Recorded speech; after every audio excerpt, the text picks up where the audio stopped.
Cystic fibrosis, or CF for short, is a disease that passes down through families. It is caused by a defective gene that makes the body produce abnormally thick and sticky fluid called mucus.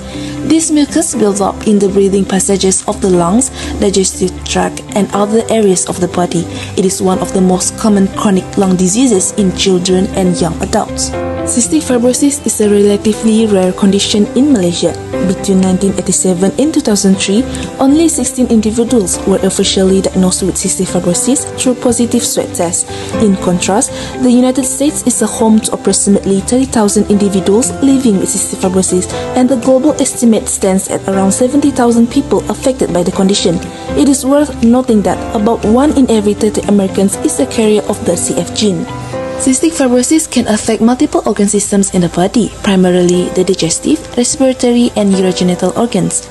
Common symptoms include shortness of breath, respiratory problems, digestive difficulties, reproductive system issues, and salty skin. Digestive symptoms are typically the first to appear, characterized by obstruction of bile ducts, leading to poor fat absorption, liver damage, and blockage of the pancreatic duct. This results in inflammation of the pancreas and potential insulin-dependent diabetes due to beta cell damage.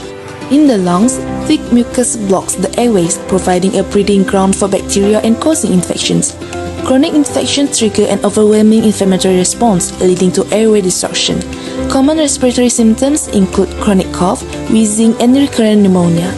In the urogenital system, cystic fibrosis can cause male infertility and decrease fertility in women. The severity of the disease varies depending on the specific mutations present in the patient. The most severe form may manifest within the first few days of life, while milder cases may not show symptoms until late childhood or even adulthood. Generally, the later the symptoms appear, the milder the disease tends to be. Next, let's continue with the biological pathways of cystic fibrosis. The CFTR gene is located at position along arm Q, 31.2 on chromosome 7. In the lungs, the CFTR protein channel used as a channel across membrane cells that produce bodily fluids such as mucus, saliva, and sweat. These channels also help to move chloride ions out of cells. This helps to keep the mucus in the airways thin and watery, which makes it easier to cough up and clear away. Patient with cystic fibrosis arises from a mutation in the CFTR gene that is responsible for regulating the movement of salt and water in cells. Mutation in CFTR affect how chloride is transported, causing sodium and water to leave the airway surface liquid. This results in dehydration of the airway mucus and flattening of the cilia. The dehydrated mucus creates an environment that is prone to obstruction, infection, and inflammation, which then cause thick, sticky mucus buildup in the lungs and other organs. This mucus can make it difficult to breathe, digest food, and absorb nutrients. Let's continue with bioteknology approach for the treatment of CF. The therapeutic gene is usually delivered using viral vectors, which are modified viruses that can carry the corrective gene into target cells. Once inside the cells, the therapeutic gene integrates into the genome, allowing the cells to produce functional CFTR protein. This method offers permanent changes for the patient. The mutated RNA will produce non-functional protein, so normal wild-type CFTR gene will be inserted into the cells and thus start producing normal CFTR protein.